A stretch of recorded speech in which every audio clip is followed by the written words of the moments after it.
Assalamualaikum warahmatullahi wabarakatuh.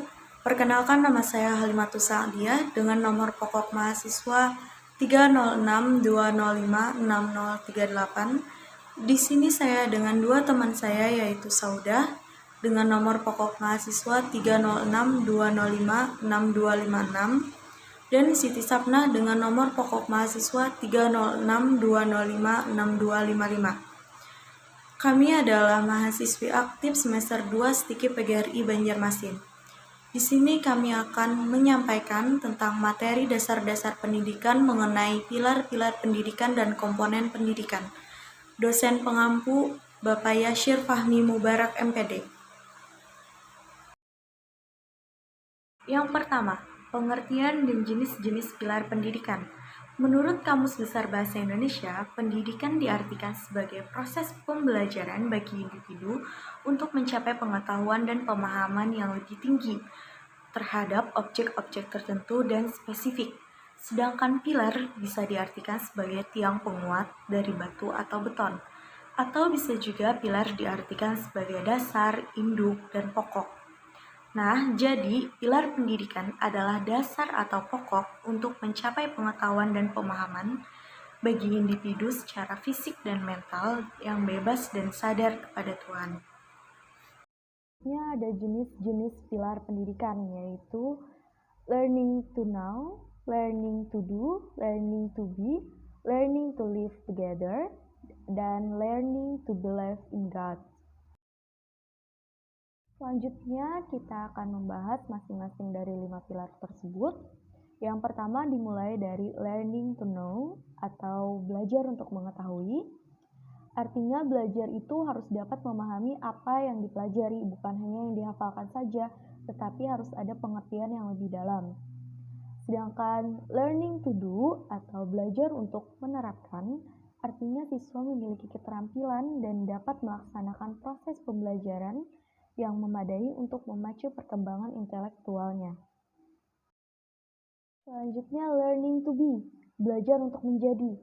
Artinya, siswa dapat menghargai atau mempunyai apresiasi terhadap nilai-nilai dan keindahan akan produk dan proses pendidikan yang ditunjukkan dengan sikap senang, belajar, bekerja keras, ulet, sabar, disiplin, jujur, serta mempunyai motif berprestasi yang tinggi dan rasa percaya diri. Selanjutnya yaitu learning to live together, artinya belajar untuk dapat hidup bersama. Artinya belajar memahami dan menghargai orang lain, sejarah mereka, dan nilai-nilai agama mereka. Yang adalah learning to believe in God, yang artinya belajar untuk beriman dan bertakwa kepada Tuhan Yang Maha Esa.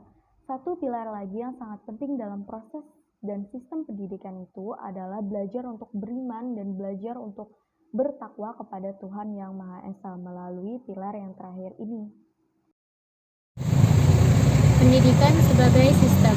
Pendidikan sebagai sistem adalah suatu komponen yang saling berhubungan secara teratur dalam proses belajar mengajar untuk mencapai tujuan agar para pelajar tersebut dapat secara aktif mengembangkan potensi di dalam dirinya yang diperlukan untuk dirinya sendiri dan masyarakat. Pendidikan merupakan suatu usaha untuk mencapai tujuan pendidikan. Suatu usaha pendidikan menyangkut 3 unsur pokok, yaitu unsur masukan, unsur proses usaha itu sendiri, dan unsur hasil usaha. Hubungan ketiga unsur itu dapat digambarkan dalam proses pendidikan sebagai suatu sistem. Komponen pendidikan. 1. Tujuan pendidikan. Tujuan pendidikan tergantung pada nilai-nilai atau pandangan hidup tertentu. Pandangan hidup yang menjiwai tingkah laku manusia akan menjiwai tingkah laku pendidikan dan sekaligus akan menentukan tujuan pendidikan manusia. 2. Peserta didik. 3. Pendidik. Guru sebagai pendidik dalam lembaga sekolah, orang tua sebagai pendidik dalam lingkungan keluarga, dan pimpinan masyarakat, baik formal maupun non-formal sebagai pendidik di lingkungan masyarakat. Yang keempat, metode pendidikan. Ada berbagai macam metode pendidikan. Yang pertama, metode diktatorial. Metode ini menimbulkan sikap diktator atau otoriter, atau yang dimaksud pendidik yang menentukan segalanya. 2. Metode liberal. Pandangan ini menimbulkan sikap bahwa pendidik jangan terlalu ikut campur terhadap perkembangan anak, membiarkan anak berkembang sesuai dengan kodratnya secara bebas. Yang ketiga, metode demokratis.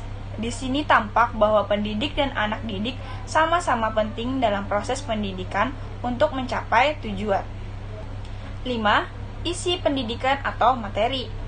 Untuk mencapai tujuan pendidikan, perlu disampaikan kepada peserta didik isi atau materi yang biasanya disebut kurikulum dalam pendidikan formal.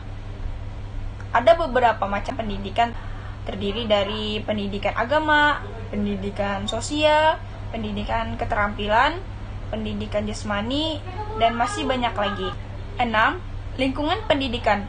Lingkungan pendidikan adalah segala sesuatu yang ada di sekeliling anak didik dan komponen-komponen pendidikan yang lainnya.